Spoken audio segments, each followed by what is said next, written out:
La alarma del bloque 3 sonó como un aullido metálico que atravesó los pasillos de concreto.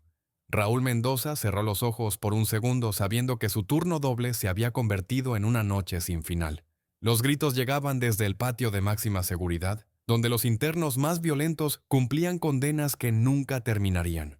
Cuando abrió la puerta blindada, el olor a sudor y desinfectante lo golpeó como siempre, pero esta vez había algo más.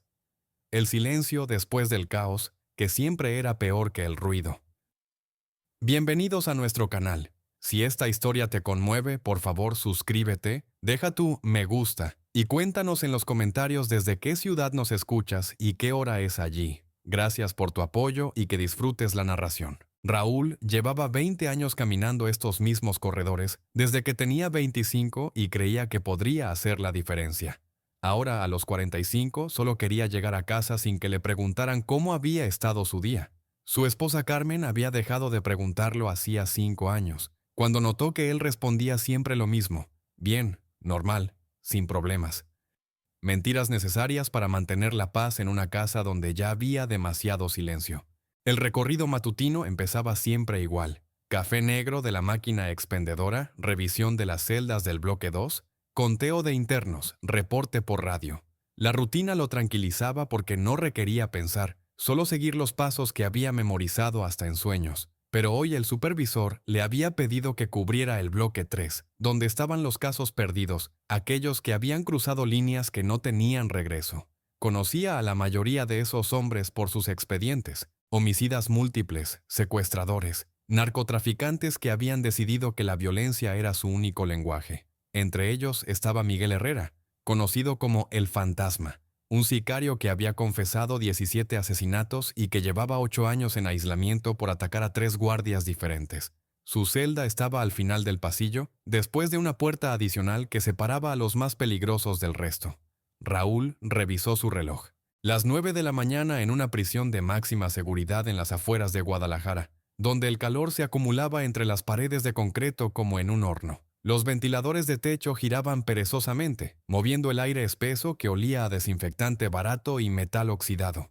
En el patio, algunos internos jugaban dominó bajo la supervisión de 2 guardias más jóvenes, mientras otros caminaban en círculos pequeños, como animales enjaulados que habían olvidado lo que significaba correr. El teléfono celular vibró en su bolsillo. Un mensaje de su hijo Andrés, que vivía en Tijuana desde hacía 3 años. Papá, espero que estés bien. Te mando fotos del bebé. Raúl cerró el teléfono sin leer el resto. No sabía cómo responder a un hijo que había decidido mudarse al otro extremo del país después de una discusión que ninguno de los dos había olvidado.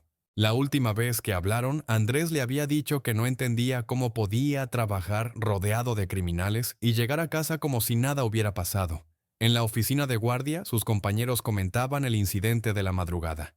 Una riña entre 2 internos del bloque 1 había terminado con uno hospitalizado y el otro en aislamiento total. Nada grave según los estándares del lugar, pero suficiente para alterar los horarios y doblar la vigilancia. Raúl se sirvió otro café y revisó la bitácora, donde anotaba cada ronda, cada anomalía, cada conversación que pudiera ser relevante para el reporte mensual. Su escritorio tenía las mismas cosas desde hacía 5 años: una foto de Carmen del día de su boda, un calendario con fechas marcadas en rojo para los días de descanso y una taza que decía «Mejor papá del mundo», regalo de Andrés cuando tenía 12 años y todavía creía que su padre era un héroe.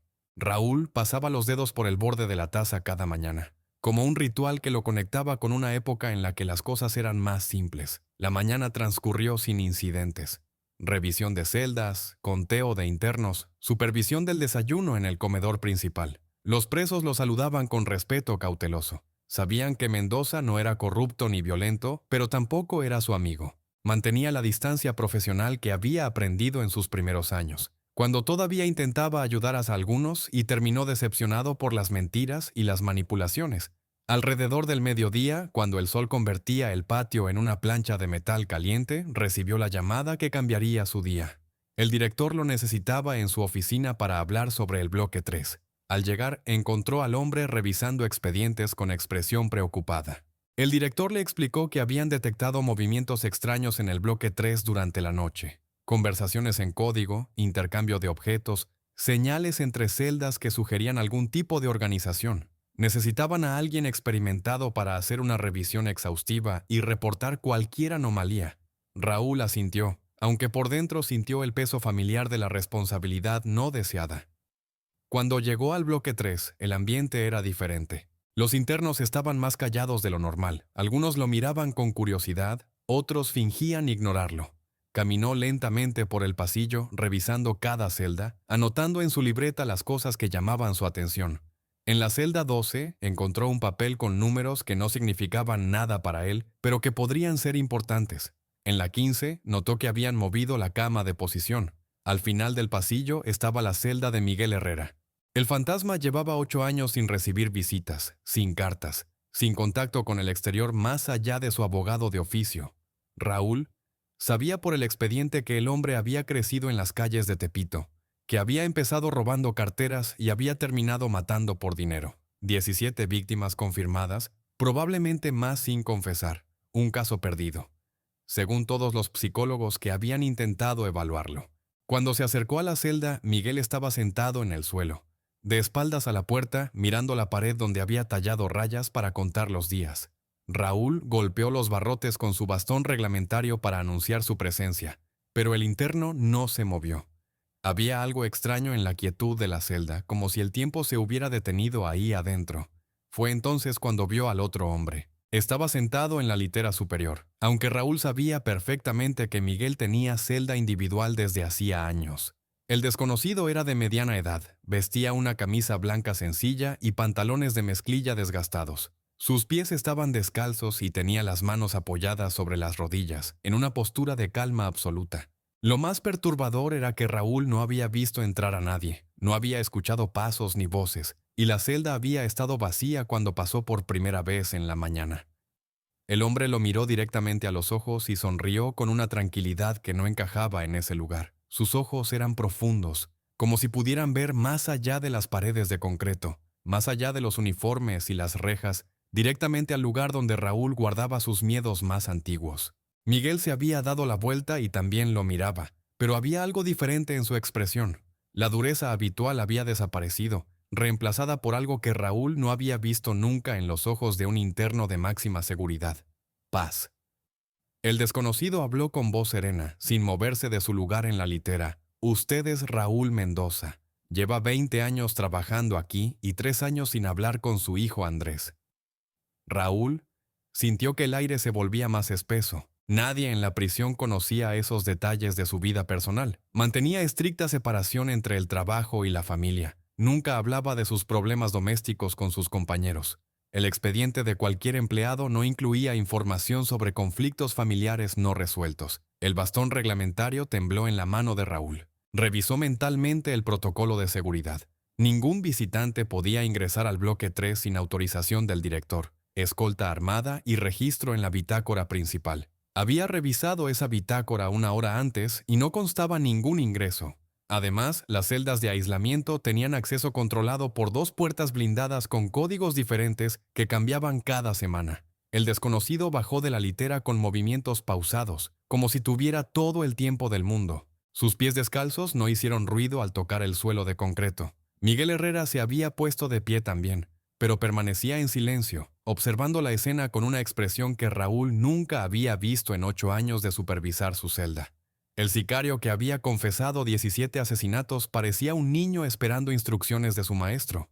Raúl activó discretamente su radio portátil, pero solo escuchó estática. Intentó llamar a la central de seguridad, pero el aparato permanecía mudo. Era imposible. Los radios tenían alcance en todo el complejo y se revisaban cada turno para garantizar la comunicación constante. El protocolo exigía reportar cualquier falla técnica inmediatamente, pero primero necesitaba entender qué estaba pasando en esa celda. El hombre de la camisa blanca se acercó a los barrotes y extendió una mano hacia Raúl.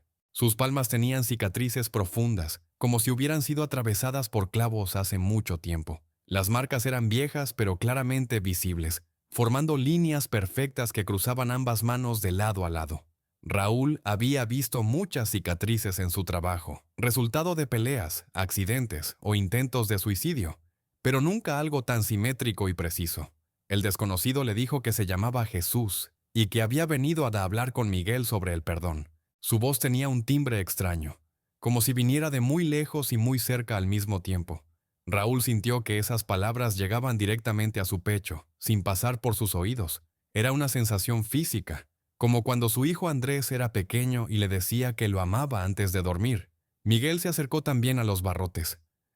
Por primera vez en años, el fantasma tenía lágrimas en los ojos. Le dijo a Jesús que había matado a 17 personas y que no merecía perdón de nadie, mucho menos de Dios. Su voz sonaba diferente, sin la dureza que había desarrollado durante décadas de violencia. Era la voz de un hombre quebrado que había encontrado las palabras para describir su quebradura. Jesús respondió que el perdón no se trataba de merecer, sino de aceptar. Le preguntó a Miguel si recordaba a su madre, una mujer que trabajaba limpiando casas en Tepito y que rezaba el rosario cada noche pidiendo que su hijo encontrara la paz. Miguel asintió sorprendido. Su madre había muerto 5 años atrás y él no había podido ir al funeral porque estaba en aislamiento total. Nunca había hablado de ella con nadie en la prisión. Raúl escuchaba la conversación sintiendo que cada palabra lo atravesaba. No entendía cómo ese hombre conocía detalles tan íntimos de la vida de Miguel, pero había algo más perturbador. Las palabras sobre el perdón resonaban en su propio pecho como campanas. Llevaba 3 años evitando llamar a Andrés porque no sabía cómo pedirle perdón por las cosas que le había dicho la última vez que hablaron. La discusión había sido sobre el trabajo de Raúl. Andrés le había preguntado cómo podía pasar 8 horas diarias rodeado de asesinos y narcotraficantes sin que eso lo cambiara. Raúl había respondido con dureza, diciéndole que un hombre hace lo que debe hacer para mantener a su familia, que no todos tenían el lujo de elegir trabajos que les gustaran. Andrés había replicado que su padre se había vuelto frío, que llegaba a casa como si fuera otra celda, que ya no era el hombre que le había enseñado a andar en bicicleta. La conversación había terminado mal. Raúl le había gritado que no entendía nada de la vida, que era fácil juzgar desde la comodidad de la universidad. Andrés había empacado sus cosas esa misma semana y se había mudado a Tijuana para trabajar en una empresa de tecnología. Desde entonces, sus comunicaciones se limitaban a mensajes de texto en cumpleaños y navidades, corteses, distantes, dolorosos. Jesús miró directamente a Raúl a través de los barrotes y le dijo que su hijo seguía esperando una llamada, que Andrés había tenido una hija hace 6 meses y había puesto su nombre en honor a la abuela Carmen, pero que no se había atrevido a decírselo directamente porque temía otra discusión. El corazón de Raúl se detuvo por un segundo. El mensaje que había recibido en la mañana mencionaba fotos de el bebé, pero él había cerrado el teléfono sin leer los detalles. Miguel preguntó si todavía había esperanza para alguien como él, alguien que había quitado vidas por dinero y había disfrutado haciéndolo. Jesús le respondió que la esperanza no dependía del pasado, sino de lo que decidiera hacer con el tiempo que le quedaba. Le preguntó si estaba dispuesto a usar sus últimos años para algo diferente a la violencia y el odio. El sicario asintió con una determinación que Raúl no había visto nunca en un interno de máxima seguridad. Miguel dijo que quería aprender a leer mejor, que quería escribir cartas a las familias de sus víctimas pidiendo perdón, aunque supiera que probablemente no se las entregarían. Quería hacer algo, cualquier cosa, que no fuera a esperar la muerte contando rayas en la pared. Jesús sonrió y sacó de su bolsillo un libro pequeño, gastado por el uso. Era una Biblia de pasta blanda, con las esquinas dobladas y páginas marcadas con pequeñas anotaciones a lápiz. Se la entregó a Miguel a través de los barrotes y Raúl notó que sus manos no temblaron al recibirla. Era la primera vez en 8 años que veía a el fantasma tocar algo con delicadeza. El desconocido se dirigió entonces a Raúl y le dijo que el perdón era un camino que se caminaba paso a paso, no un destino al que se llegaba de una sola vez. Le preguntó si recordaba la última vez que había abrazado a su hijo sin pensar en el trabajo, sin tener prisa, sin estar revisando mentalmente los pendientes del día siguiente. Raúl cerró los ojos y se vio a sí mismo abrazando a Andrés cuando tenía 12 años, después de un partido de fútbol en la escuela. Su hijo había marcado un gol y había corrido hacia él con los ojos brillantes de emoción. Ese abrazo había durado minutos, y Raúl había pensado que no había nada más importante en el mundo que ese momento. Pero eso había sido antes de que el trabajo empezara a consumirlo, antes de que trajera a casa el silencio y la desconfianza que había aprendido en los pasillos de la prisión. Cuando abrió los ojos, Jesús ya no estaba en la celda. Miguel seguía ahí, sosteniendo la Biblia contra su pecho, pero el hombre de la camisa blanca había desaparecido. Raúl revisó el pasillo en ambas direcciones, pero no vio a nadie. Las puertas blindadas seguían cerradas con los códigos de seguridad activos. Era imposible que alguien hubiera salido sin que él se diera cuenta. Revisó su radio y funcionaba perfectamente. La central de seguridad respondió inmediatamente cuando pidió el reporte de rutina. Todo normal. Ningún visitante registrado en el bloque 3. Ninguna anomalía en los sistemas de seguridad. Raúl se quedó mirando a Miguel, que había abierto la Biblia y leía con una concentración que contrastaba totalmente con su expediente de violencia extrema. El resto de la tarde transcurrió en una extraña calma que Raúl no podía explicar. Miguel Herrera permanecía sentado en el suelo de su celda, leyendo la Biblia con una dedicación que desafiaba todo lo que los psicólogos habían escrito sobre él en 8 años de evaluaciones. Cada vez que Raúl pasaba por el pasillo durante su ronda, lo encontraba en la misma posición, moviendo los labios silenciosamente mientras seguía las palabras con el dedo índice. Los otros internos del bloque 3 habían notado el cambio. Durante la cena, varios preguntaron por qué el fantasma estaba tan callado, por qué ya no golpeaba las paredes de su celda durante las noches como había hecho durante años. Carlos Vega, un narcotraficante que cumplía cadena perpetua por múltiples homicidios, le preguntó a Raúl si habían sedado a Miguel. La pregunta lo hizo reflexionar sobre lo imposible de la situación. Raúl revisó su teléfono celular durante el descanso de las 6 de la tarde. El mensaje de Andrés seguía ahí, esperando una respuesta que no sabía cómo escribir. Abrió las fotos que su hijo había enviado y vio por primera vez a su nieta, una bebé de 6 meses con los ojos grandes y oscuros de la familia Mendoza, envuelta en una manta rosa que había pertenecido a Carmen cuando era niña. Su nuera sostenía a la pequeña frente a una ventana llena de luz, y ambas sonreían hacia la cámara. El mensaje completo decía: «Papá, te presento a Carmen Sofía Mendoza Torres. Nació el 15 de febrero y es la alegría de nuestros días. María y yo hemos hablado mucho sobre ti y esperamos que puedas conocerla pronto. Sé que las cosas no terminaron bien entre nosotros, pero quiero que sepas que te amo y que siempre serás mi padre. La bebé necesita conocer a su abuelo». Raúl sintió que algo se quebraba dentro de su pecho. Las palabras de Jesús sobre el perdón resonaban en su mente mientras miraba la foto de su nieta.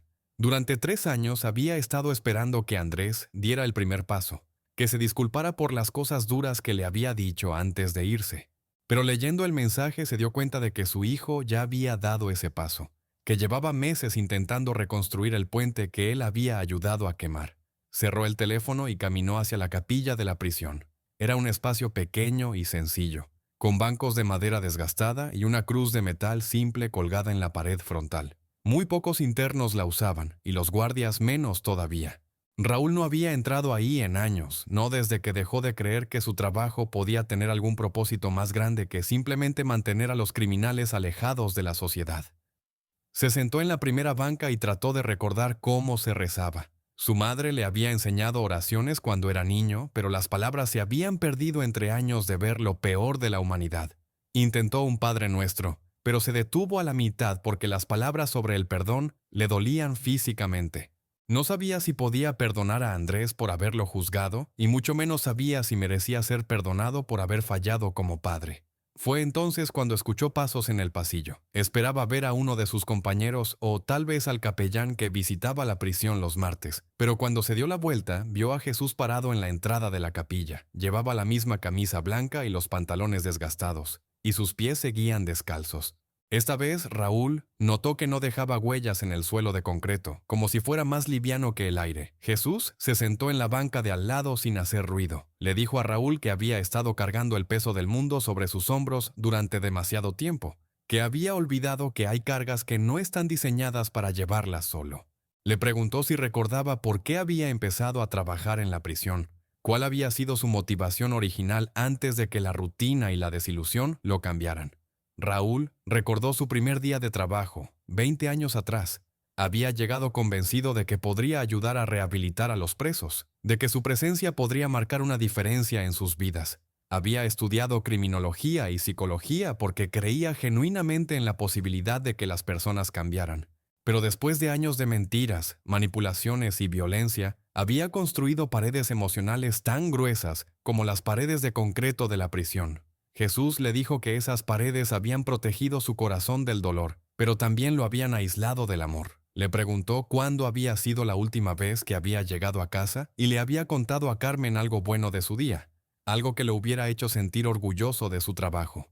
Raúl no pudo recordar ni una sola ocasión en los últimos 5 años. El hombre de la camisa blanca extendió su mano y tocó el hombro de Raúl. Sus dedos estaban tibios, y Raúl sintió que una calma extraña se extendía desde ese punto de contacto hasta todo su cuerpo.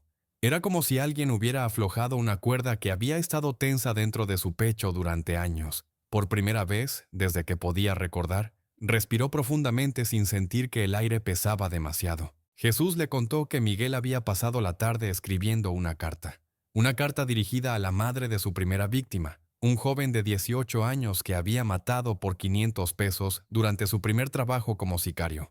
Miguel había recordado el nombre del muchacho, había recordado que tenía una cicatriz en la ceja izquierda y que llevaba una medalla de la Virgen de Guadalupe, detalles que había enterrado durante años porque le dolía recordarlos. La carta era torpe, llena de errores de ortografía y palabras tachadas, pero cada línea estaba escrita con una honestidad que había requerido más valor que todos los crímenes que había cometido. Miguel pedía perdón sabiendo que no tenía derecho a pedirlo. Reconocía el daño que había causado sabiendo que no podía repararlo, y prometía dedicar el resto de su vida a honrar la memoria de sus víctimas de alguna manera. Jesús le dijo a Raúl que el perdón no era un acto único, sino una decisión que se tomaba cada día. Que perdonaras a Andrés no significaba olvidar la discusión o pretender que no había dolido, sino elegir el amor por encima del orgullo. Que pedir perdón tampoco era una garantía de que el otro lo aceptaría, sino una forma de liberarse del peso de la culpa no reconocida. Raúl se dio cuenta de que había estado esperando el momento perfecto para llamar a su hijo, las palabras exactas que arreglarían todo de una vez. Pero los momentos perfectos no existían, y las palabras exactas eran menos importantes que la intención detrás de ellas. Su nieta estaba creciendo sin conocerlo, y cada día que pasaba era un día perdido que nunca podría recuperar.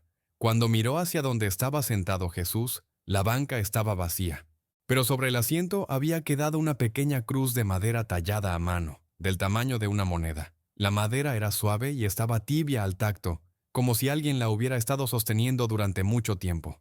Raúl la guardó en el bolsillo de su camisa, justo encima del corazón.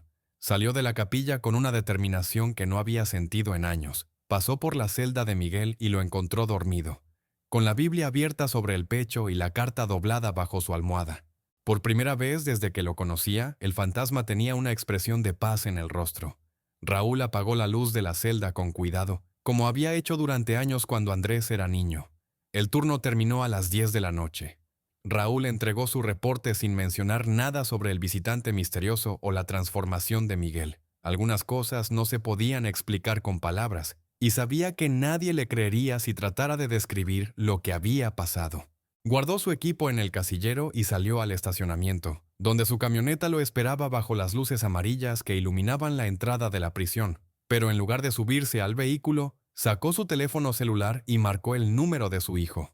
Eran las 10:30 de la noche en Guadalajara, lo que significaba las 8:30 en Tijuana. Andrés estaría cenando con su familia, tal vez bañando a la bebé o contándole un cuento antes de dormir. Raúl esperó mientras sonaban los timbrazos, tocando la cruz de madera en su bolsillo y preparándose para decir las palabras que había estado posponiendo durante 3 años. Andrés contestó al quinto timbrazo. Su voz sonaba cautelosa, como si no estuviera seguro de quién llamaba a esa hora. Cuando Raúl se identificó, hubo un silencio que duró varios segundos, el tipo de silencio que se llena de 3 años de palabras no dichas y llamadas no hechas. Finalmente Andrés dijo «Hola, papá» con una mezcla de sorpresa y esperanza que hizo que Raúl sintiera un nudo en la garganta. Raúl había ensayado mentalmente esa conversación cientos de veces durante los últimos años, pero ahora que tenía a su hijo al teléfono, todas las frases preparadas se desvanecieron. Lo único que pudo decir fue que había visto las fotos de su nieta y que era hermosa, que tenía los ojos de la familia y que se parecía a Andrés cuando era bebé. Su voz se quebró un poco al pronunciar las palabras y se dio cuenta de que estaba llorando por primera vez en muchos años. Andrés le contó que Carmen Sofía había nacido prematura, con un peso de apenas 2 kilos, y que habían pasado las primeras semanas en cuidados intensivos sin saber si sobreviviría. Durante esas noches de vigilia en el hospital, Había pensado muchas veces en llamar a su padre, pero el orgullo y el miedo al rechazo lo habían detenido. Ahora la bebé estaba sana y fuerte, y cada día hacía algo nuevo que los llenaba de asombro. Raúl escuchaba la voz de su hijo describiendo los primeros meses de paternidad, y se dio cuenta de cuánto se había perdido. Los primeros pasos de su nieta, sus primeras sonrisas, las noches de desvelo y las pequeñas victorias cotidianas que forman los recuerdos más importantes de una familia. Había estado tan ocupado protegiendo su orgullo herido que había dejado pasar la oportunidad de ser abuelo desde el primer día.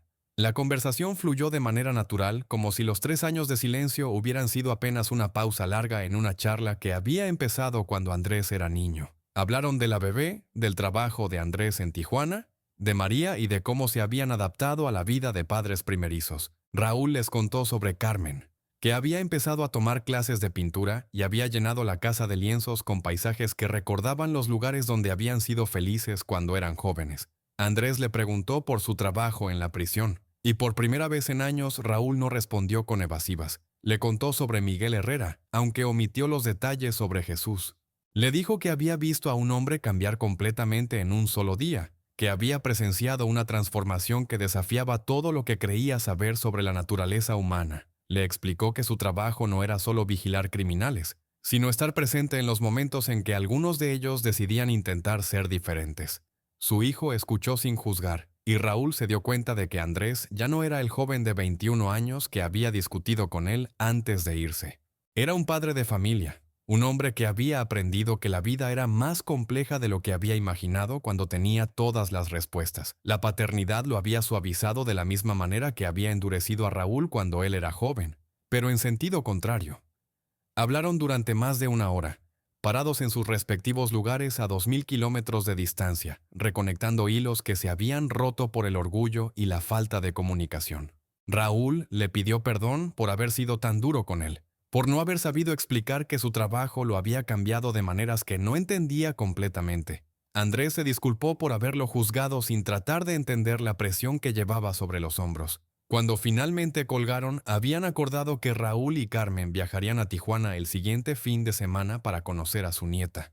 Andrés había insistido en que se quedaran en su casa, que habían preparado un cuarto de huéspedes con la esperanza de que algún día sus padres los visitaran. La invitación era un gesto de reconciliación que Raúl recibió como un regalo inesperado. Raúl se subió a su camioneta y condujo hacia casa sintiendo que algo fundamental había cambiado en su mundo. Las calles de Guadalajara se veían diferentes bajo las luces nocturnas, menos hostiles y más llenas de posibilidades. Se detuvo en una gasolinera para comprar flores para Carmen, margaritas blancas que eran sus favoritas y que no le había llevado en meses. Cuando llegó a su casa, encontró a Carmen leyendo en la sala, esperándolo como había hecho durante 20 años. Ella levantó la vista del libro y notó inmediatamente que algo había cambiado en su expresión. Raúl le entregó las flores y le contó sobre la llamada, sobre la reconciliación con Andrés y sobre los planes de viajar a Tijuana. Carmen lloró de alegría y lo abrazó con una fuerza que no había sentido en años. Esa noche durmieron abrazados por primera vez en mucho tiempo, y Raúl soñó con su nieta. En el sueño, Carmen Sofía caminaba hacia él con los brazos extendidos, y cuando la alzaba sentía que su corazón se llenaba de una luz tibia que había olvidado que existía. Al despertar, tocó la cruz de madera en su bolsillo y supo que Jesús había estado presente en cada palabra de la conversación con su hijo. A la mañana siguiente, llegó temprano al trabajo con una energía renovada. Pasó por la celda de Miguel y lo encontró despierto, escribiendo en un papel con letra cuidadosa. El interno levantó la vista y le mostró una sonrisa genuina, la primera que Raúl había visto en su rostro en 8 años. Miguel le dijo que había terminado la segunda carta, esta vez dirigida a la familia de un joven padre que había matado durante un asalto. Miguel le contó que recordaba detalles que había bloqueado de su memoria durante años, el nombre de cada víctima, sus edades, pequeños gestos que habían hecho antes de morir. Recordaba especialmente a un hombre que le había suplicado que no lo matara porque tenía una hija pequeña que lo esperaba en casa. Miguel había apretado el gatillo de todas formas, pero ahora cargaba con el peso de saber que esa niña había crecido sin padre por su culpa. Las cartas eran su manera de enfrentar ese peso. Sabía que probablemente nunca llegarían a sus destinatarios, que el sistema penitenciario no permitía ese tipo de correspondencia, pero escribirlas era parte de su proceso de aceptar la magnitud del daño que había causado. Cada carta era un acto de valentía y honestidad que requería más coraje que cualquier crimen que hubiera cometido. Raúl le preguntó si podía ayudarlo de alguna manera, si había algo que necesitara para continuar con su proceso de transformación. Miguel le pidió más papel y tal vez algunos libros básicos de lectura, porque quería mejorar su escritura para que sus cartas fueran más claras. También preguntó si era posible hablar con el capellán de la prisión, porque tenía preguntas sobre el perdón que no sabía cómo responder solo. Durante el descanso del mediodía, Raúl buscó al padre Joaquín, un hombre mayor que había dedicado 15 años a ministrar en la prisión. Le contó sobre la transformación de Miguel, aunque nuevamente omitió los detalles sobre Jesús. El capellán escuchó con interés y aceptó visitar a Miguel esa misma tarde. Había visto cambios genuinos en algunos internos a lo largo de los años y sabía reconocer la diferencia entre manipulación y arrepentimiento real. Esa tarde, mientras el padre Joaquín hablaba con Miguel en su celda, otros internos del bloque 3 se acercaron a los barrotes de sus propias celdas para escuchar. La conversación sobre el perdón y la redención resonaba en hombres que habían perdido la esperanza de que sus vidas pudieran tener algún significado más allá de la violencia que habían causado. Carlos Vega, el narcotraficante que cumplía cadena perpetua, le preguntó a Raúl si él también podría hablar con el capellán. Otros internos hicieron peticiones similares, y por primera vez en años el bloque 3 se llenó de una energía diferente. No era la tensión habitual ni la resignación amarga, sino algo que Raúl tardó en identificar: esperanza. Al final del turno, 5 internos más habían pedido Biblias y la oportunidad de hablar con el padre Joaquín. La transformación de Miguel había creado una onda expansiva que estaba tocando vidas que parecían perdidas para siempre. Raúl observaba el fenómeno con asombro, sabiendo que era testigo de algo extraordinario que había comenzado con la visita de un hombre descalzo que se llamaba Jesús. Los días siguientes trajeron cambios que nadie en la prisión había visto antes. El bloque 3, que tradicionalmente era el más violento y problemático del complejo, se había vuelto extrañamente silencioso. No el silencio tenso que precede a los motines, sino una calma reflexiva que desconcertaba a los guardias veteranos. Los internos pasaban más tiempo leyendo, escribiendo cartas o simplemente sentados en silencio, como si estuvieran procesando pensamientos que habían evitado durante años. Raúl observaba estos cambios con una mezcla de asombro y cautela profesional. En sus 20 años de experiencia, había visto intentos de manipulación muy sofisticados, internos que fingían arrepentimiento para obtener beneficios o reducir sus condenas. Pero esto era diferente. No había demandas, no había peticiones especiales, no había el comportamiento calculado que caracterizaba las actuaciones. Los hombres simplemente parecían estar buscando algo que habían perdido hace mucho tiempo. Miguel Herrera se había convertido en una figura central de esta transformación. Otros internos se acercaban a su celda durante las horas de patio para hablar con él sobre las cosas que habían hecho, los arrepentimientos que cargaban, las familias que habían destruido con sus decisiones. Miguel los escuchaba sin juzgar, compartiendo su propia experiencia de enfrentar el peso completo de sus acciones por primera vez en décadas. El padre Joaquín había empezado a visitar el bloque 3 veces por semana en lugar de una, para atender las peticiones crecientes de conversación espiritual. Le comentó a Raúl que en 15 años de ministerio penitenciario nunca había visto una apertura tan genuina al cambio. Los hombres hacían preguntas profundas sobre el perdón, la redención y la posibilidad de que sus vidas tuvieran algún significado positivo a pesar de los crímenes que habían cometido. Carlos Vega, el narcotraficante que había preguntado por el capellán, había empezado a escribir también. Su primera carta estaba dirigida a su hermana menor, a quien había involucrado en el negocio de las drogas cuando ella tenía 17 años. La chica había terminado adicta y había muerto de sobredosis 5 años atrás, pero Carlos nunca había aceptado su responsabilidad en esa muerte. Ahora escribía pidiendo perdón a una tumba que no había visitado desde el funeral. La administración de la prisión había notado los cambios, pero no sabía cómo interpretarlos. El director había llamado a Raúl a su oficina para preguntarle qué estaba pasando en el bloque 3. Los reportes de incidentes habían bajado a cero. Las peleas habían desaparecido y los internos cumplían las reglas con una cooperación inusual. Era exactamente lo que cualquier administrador penitenciario querría ver, pero la rapidez del cambio resultaba sospechosa. Raúl explicó que había observado una influencia positiva entre los internos, que algunos habían empezado procesos de reflexión genuina sobre sus vidas y sus crímenes. No mencionó a Jesús, porque sabía que sonaría a delirio o manipulación, pero sí habló de la transformación de Miguel como catalizador de un cambio más amplio. El director aceptó la explicación con cautela, pidiendo reportes diarios sobre cualquier desarrollo inusual. Esa semana, Raúl y Carmen viajaron a Tijuana para conocer a su nieta. El vuelo fue el primero que tomaban juntos en más de 10 años, y durante el trayecto hablaron sobre los cambios que habían experimentado ambos. Carmen le contó que había empezado las clases de pintura como una manera de llenar las horas que él pasaba en el trabajo, pero que se había convertido en una pasión que le devolvía la alegría de crear algo hermoso. Raúl le habló sobre los cambios en la prisión, sobre Miguel y los otros internos que estaban buscando redención. Por primera vez, le contó también sobre Jesús, describiendo su presencia como algo que no podía explicar, pero que había cambiado todo lo que creía saber sobre su trabajo y su vida.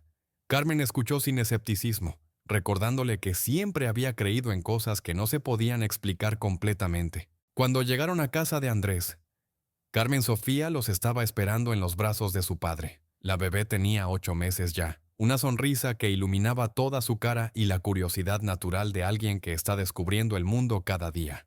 Cuando Raúl la cargó por primera vez, sintió que su corazón se expandía de una manera que no había experimentado desde que Andrés era pequeño. Los días en Tijuana fueron una revelación para ambos abuelos. Vieron a su hijo convertido en un padre dedicado y amoroso. Vieron a María como una nuera que los recibió sin rencores por los años de ausencia, y vieron a su nieta como una promesa de que el futuro podía ser diferente al pasado. Las heridas familiares no se curaron completamente en una semana, pero se empezaron a cerrar con la paciencia que requieren todas las reconciliaciones verdaderas. Andrés le preguntó a su padre si era feliz en su trabajo, si sentía que lo que hacía tenía algún propósito más allá del sueldo. Raúl le contó sobre los cambios en el bloque 3, sobre hombres que estaban descubriendo que todavía tenían la capacidad de arrepentirse y cambiar. Le dijo que por primera vez en años sentía que su presencia en la prisión podía hacer una diferencia real en vidas que parecían perdidas para siempre. Su hijo escuchó con el respeto que había aprendido desde que se convirtió en padre. Le dijo que ahora entendía mejor las complejidades del trabajo de Raúl, que la paternidad le había enseñado que amar significaba a veces hacer cosas difíciles para proteger a quienes importaban. La conversación los acercó de una manera que no habían experimentado desde que Andrés era adolescente. Cuando regresaron a Guadalajara, Raúl encontró que los cambios en el bloque 3 habían continuado expandiéndose. 2 internos más habían empezado a escribir cartas de disculpa, varios habían pedido libros para aprender a leer mejor, y uno había preguntado si era posible tomar clases de educación básica para adultos. La transformación ya no se limitaba a Miguel, sino que había creado una cultura diferente en todo el bloque. El padre Joaquín le comentó a Raúl que los internos hacían preguntas cada vez más profundas sobre la naturaleza del perdón y la posibilidad de redención. Querían entender si alguien que había causado tanto daño podía todavía contribuir algo positivo al mundo, si sus vidas podían tener algún significado más allá de la violencia que habían sembrado. Eran preguntas que requerían más que respuestas teológicas. Requerían ejemplos vivos de transformación. Miguel había terminado ya 5 cartas dirigidas a las familias de sus víctimas. Las guardaba en una caja de cartón bajo su litera, sabiendo que probablemente nunca serían entregadas, pero convencido de que escribirlas era parte necesaria de su proceso de aceptar la responsabilidad completa por sus acciones. Cada carta le costaba días de reflexión y lágrimas, pero también lo liberaba un poco más del peso de la negación que había cargado durante décadas. Una tarde, mientras Raúl hacía su ronda de rutina, encontró algo inesperado en el pasillo del bloque 3. Sobre el suelo, exactamente en el lugar donde había visto a Jesús por primera vez, había una pequeña flor. Era una margarita blanca, perfectamente fresca, como si alguien la hubiera dejado caer momentos antes. Pero no había jardineros trabajando en el área, no había visitas programadas, y ninguno de los internos tenía acceso a flores. Raúl recogió la flor y la guardó en su bolsillo junto a la cruz de madera que llevaba desde su encuentro en la capilla. No sabía qué significaba, pero entendía que era una señal de que Jesús seguía presente de alguna manera, observando los cambios que su visita había puesto en movimiento. La flor permanecía fresca durante días, como si el tiempo no la afectara, recordándole que algunos milagros ocurren en silencio y se revelan solo a quienes están dispuestos a verlos. 3 meses después de la primera aparición de Jesús, El bloque 3 había experimentado una transformación tan completa que las autoridades penitenciarias habían empezado a documentar el caso como un ejemplo de rehabilitación exitosa. Los incidentes de violencia habían desaparecido por completo. La participación en programas educativos había aumentado un 80% y varios internos habían empezado a trabajar como mediadores en conflictos entre otros presos. Miguel Herrera había completado 17 cartas, una por cada vida que había quitado. Las había numerado y fechado cuidadosamente, creando un archivo de su arrepentimiento que planeaba entregar al director de la prisión como testimonio de su transformación. Había aprendido a leer con fluidez y había empezado a ayudar a otros internos con sus propias cartas, convirtiéndose en una figura de liderazgo moral que contrastaba completamente con su reputación anterior. Raúl había empezado a sentir que su trabajo tenía un propósito renovado. En lugar de simplemente vigilar y contener, se había convertido en un testigo de procesos de redención que desafiaban todo lo que había aprendido sobre la naturaleza criminal. Llevaba un diario personal donde documentaba los cambios que observaba, no para reportes oficiales, sino para su propia comprensión de lo que estaba presenciando. La relación con su familia había continuado fortaleciéndose. Andrés lo llamaba todas las semanas, compartiendo videos de Carmen Sofía dando sus primeros pasos y diciendo sus primeras palabras. La bebé había empezado a llamar abuelo a la foto de Raúl que mantenían en la sala, y ese detalle llenaba de emoción a un hombre que había olvidado lo que significaba ser necesario para alguien de una manera pura y simple. Carmen había empezado a pintar retratos de su nieta basándose en las fotos que Andrés enviaba. Sus lienzos capturaban no solo la imagen física de la bebé, sino algo más profundo, la esperanza de una nueva generación que crecería conociendo el amor en lugar del silencio, la comunicación en lugar de la distancia emocional. Cada cuadro era una oración visual por un futuro diferente para su familia. Una tarde de octubre, mientras Raúl revisaba los informes del día en su oficina, recibió una llamada del Hospital General. Una de las cartas de Miguel había llegado inesperadamente a su destinatario. La madre de la primera víctima del sicario había buscado contacto con la prisión después de recibir la carta a través de canales que nadie pudo explicar completamente. Quería hablar con Miguel, no para perdonarlo, sino para entender cómo había sido los últimos momentos de su hijo. La reunión se organizó bajo estrictas medidas de seguridad en una sala de visitas especial. La mujer, María Elena Cortés, tenía 62 años y había envejecido prematuramente desde la muerte de su hijo 18 años atrás. Llegó acompañada de su hija menor y del capellán de su parroquia, preparada para enfrentarse al hombre que había destruido su familia. Miguel entró a la sala esposado y con escolta, pero cuando vio a la mujer, se detuvo inmediatamente. No era la primera vez que veía a familiares de sus víctimas, había estado presente en varios juicios, pero nunca había tenido que mirar directamente a los ojos de una madre que había perdido a su hijo por su culpa. Se sentó al otro lado de la mesa de metal y esperó en silencio, sabiendo que no tenía derecho a hablar primero. María Elena lo estudió durante varios minutos antes de hablar. Le dijo que había recibido su carta 3 semanas atrás, que había llorado durante días después de leerla, que no sabía si odiarlo más o menos después de conocer sus palabras de arrepentimiento. Le preguntó por qué había tardado tanto tiempo en escribir, por qué había necesitado 18 años para reconocer que Roberto había sido más que un obstáculo en un asalto. Miguel respondió con una honestidad que dolía escuchar. Le dijo que durante años había bloqueado los rostros y los nombres de sus víctimas porque recordarlos lo habría vuelto loco, que había necesitado construir una versión de sí mismo que pudiera vivir con asesinatos múltiples, y que esa versión no incluía espacio para el arrepentimiento o la humanidad de quienes había matado. La madre le preguntó si Roberto había sufrido, si había dicho algo antes de morir, si había mencionado a su familia. Miguel cerró los ojos y le contó que su hijo había hablado de ella, que había dicho que su mamá lo estaría esperando en casa para la cena, que tenía apenas 18 años y trabajaba de mesero para ayudar con los gastos familiares. Le dijo que Roberto había llorado antes de morir y que él había apretado el gatillo de todas formas porque en ese momento solo veía dinero, no una vida. María Elena lloró durante varios minutos mientras Miguel permanecía en silencio, cargando con el peso de haber causado ese dolor que continuaba fresco después de tantos años.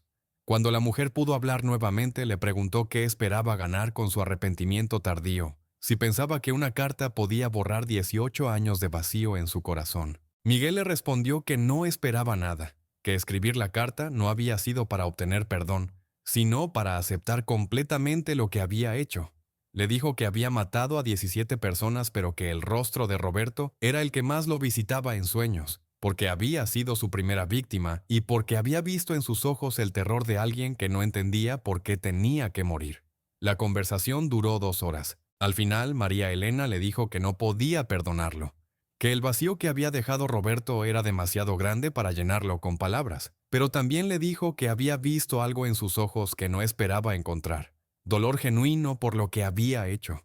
Le preguntó qué planeaba hacer con el resto de su vida, encerrado para siempre en una celda.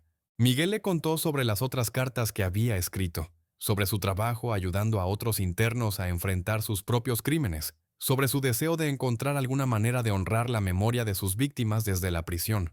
Le dijo que sabía que nunca podría reparar el daño que había causado, pero que estaba comprometido a pasar el resto de su vida tratando de impedir que otros siguieran el mismo camino. Cuando la visita terminó, María Elena se acercó a la ventana de la sala y miró hacia el patio de la prisión. Le dijo a Miguel que había venido esperando encontrar a un monstruo y que era casi más difícil aceptar que era un hombre que había tomado decisiones terribles. Le pidió que continuara escribiendo a las otras familias, no porque mereciera perdón, sino porque ellas merecían saber que alguien recordaba a sus seres queridos. Esa noche, Raúl encontró a Miguel en su celda escribiendo una nueva carta. Esta vez no era para la familia de una víctima, sino para Roberto Cortés directamente. Una carta que nunca sería leída pero que necesitaba escribir, pidiendo perdón a un joven de 18 años que había estado muerto durante más tiempo del que había vivido. Mientras observaba a Miguel escribir bajo la luz tenue de su celda, Raúl tocó la cruz de madera en su bolsillo y pensó en Jesús. No había vuelto a verlo desde aquel día en la capilla, pero su presencia se sentía en cada cambio positivo, en cada momento de arrepentimiento genuino, en cada pequeño acto de redención que florecía en el lugar menos esperado. Esa madrugada, Raúl llamó a Andrés para contarle sobre la visita de María Elena. Su hijo escuchó la historia con asombro, preguntándole cómo era posible que tanto dolor pudiera transformarse en algo parecido a la sanación. Raúl le respondió que había aprendido que los milagros más grandes no eran los que cambiaban las circunstancias, sino los que cambiaban los corazones. Cuando colgó el teléfono, Raúl se sentó en su cocina con una taza de café y miró las pinturas de Carmen colgadas en las paredes. Retratos de su nieta, paisajes de lugares donde habían sido felices, rostros de esperanza pintados con la paciencia que solo viene después de años de espera. Se dio cuenta de que él también había sido transformado por la visita de Jesús, que había recuperado la capacidad de ver belleza en medio de la oscuridad. La flor que había encontrado meses atrás seguía fresca en su escritorio, un recordatorio silencioso de que algunos encuentros cambian el curso de múltiples vidas. Raúl sabía que probablemente nunca volvería a ver a Jesús de la manera tan directa como aquella primera vez, pero había aprendido a reconocer su presencia en cada acto de perdón, en cada momento de reconciliación, en cada pequeña luz que se encendía en la oscuridad más profunda. Un año después de aquel primer encuentro, Raúl Mendoza caminaba por los pasillos del Bloque 3 con una sensación de plenitud que no había experimentado en décadas. La transformación que había comenzado con la visita de Jesús se había consolidado en algo permanente y profundo. Miguel Herrera había logrado que 5 de sus cartas llegaran a las familias de sus víctimas a través de canales que nadie podía explicar completamente, y 3 de ellas habían resultado en encuentros de justicia restaurativa que estaban siendo estudiados por universidades de todo el país. La historia de Miguel había trascendido las paredes de la prisión. Varios medios de comunicación habían documentado su proceso de arrepentimiento, y su testimonio se había convertido en una herramienta poderosa para programas de prevención de violencia en colonias marginales de Guadalajara. Jóvenes que estaban considerando involucrarse en actividades criminales escuchaban las palabras de El Fantasma y veían las consecuencias reales de las decisiones que estaban a punto de tomar. El Bloque 3 se había convertido en un modelo de rehabilitación que visitaban funcionarios penitenciarios de otros estados y países. Los internos habían organizado un programa de alfabetización dirigido por ellos mismos, talleres de carpintería donde creaban cruces de madera similares a la que Raúl llevaba en el bolsillo, y un grupo de apoyo para hombres que buscaban procesar la culpa y el arrepentimiento después de años de negarlos. Carlos Vega había completado su educación básica y había empezado a estudiar psicología a distancia, con la meta de convertirse en consejero para otros internos. Su carta a la tumba de su hermana había sido el primer paso de un proceso que lo llevó a crear un fondo de becas para jóvenes en riesgo, administrado desde la prisión con la ayuda de organizaciones civiles que habían conocido su historia. Raúl había sido promovido a supervisor de programas de rehabilitación, un puesto que le permitía trabajar directamente con internos que mostraban potencial de transformación genuina. Su experiencia con Miguel había demostrado que tenía una habilidad especial para reconocer arrepentimiento auténtico y apoyar procesos de cambio real. Su diario personal se había convertido en la base para un libro sobre redención en contextos penitenciarios que planeaba escribir cuando se jubilara. La relación con su familia había florecido más allá de sus esperanzas más optimistas. Carmen Sofía, que ahora tenía 1 año y medio, había pasado las Navidades en Guadalajara con sus padres y abuelos. Sus primeras palabras habían sido «Abuelo Raúl», pronunciadas mientras jugaba con la cruz de madera que él le había regalado como juguete. La bebé había llenado la casa de Raúl y Carmen con una alegría que habían olvidado que existía. Andrés había decidido mudarse de regreso a Guadalajara para aceptar un puesto directivo en una empresa de tecnología local. La decisión había sido motivada parcialmente por el deseo de que Carmen Sofía creciera cerca de sus abuelos, pero también por el reconocimiento de que su padre había cambiado de maneras fundamentales que hacían posible una relación más cercana entre las dos familias. Carmen había organizado una exposición de sus pinturas en una galería local, donando las ganancias a programas de apoyo para familias de víctimas de violencia. Sus retratos de esperanza y reconciliación habían resonado con una audiencia que reconocía en ellos la posibilidad de sanación después del trauma. Varias de sus obras habían sido adquiridas por el gobierno estatal para decorar centros de justicia restaurativa. Una tarde de diciembre, mientras Raúl terminaba su turno y se preparaba para las vacaciones navideñas, decidió hacer una última visita a la capilla de la prisión. El espacio se había vuelto más popular entre los internos, que lo usaban para reflexión personal y reuniones del grupo de apoyo. Encontró el lugar vacío, iluminado solo por las velas que los presos mantenían encendidas como símbolo de sus oraciones y esperanzas. Se sentó en la misma banca donde había hablado con Jesús 1 año atrás, tocando la cruz de madera en su bolsillo y reflexionando sobre todos los cambios que habían ocurrido desde entonces. La flor que había encontrado meses atrás seguía fresca en su escritorio, un milagro silencioso que ya no le parecía imposible sino simplemente misterioso de la manera en que lo son todas las cosas verdaderamente importantes. Mientras estaba sentado en silencio, sintió una presencia familiar. No vio a Jesús esta vez, pero supo que estaba ahí de la misma manera que se sabe que el sol está detrás de las nubes en un día nublado. Era una presencia de paz y confirmación, como si alguien hubiera venido a verificar los resultados de semillas plantadas hace tiempo y se hubiera ido satisfecho con la cosecha. En el asiento de al lado encontró un papel doblado con letra que reconoció inmediatamente. Era la escritura de Miguel, pero las palabras estaban dirigidas a él. Guardián Mendoza. Jesús me pidió que le dijera que el amor siempre encuentra la manera de llegar donde es necesario. Su corazón abierto permitió que muchos otros se abrieran también. Gracias por ser testigo de la esperanza cuando parecía imposible.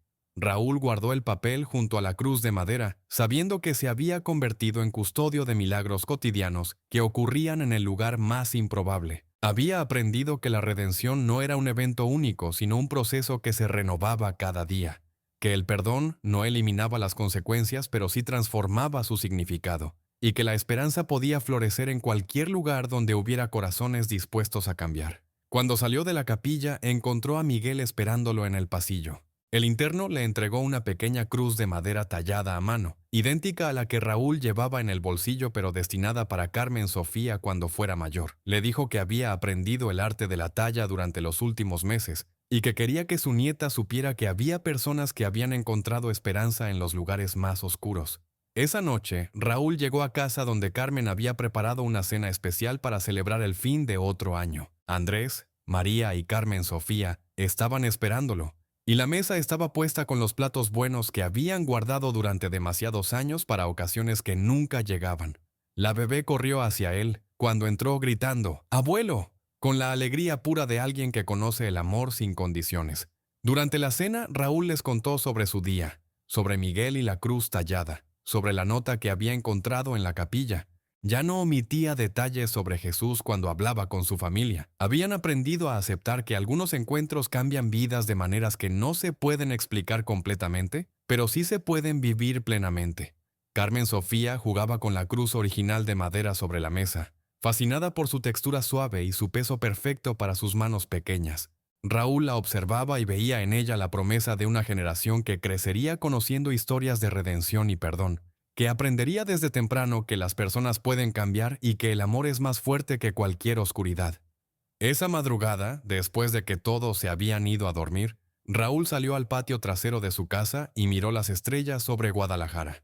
Pensó en todas las vidas que habían sido tocadas por la visita de un hombre descalzo que se había presentado como Jesús, en todas las cartas que habían llegado a sus destinatarios por medios misteriosos, en todos los corazones que habían encontrado la valentía para arrepentirse y cambiar.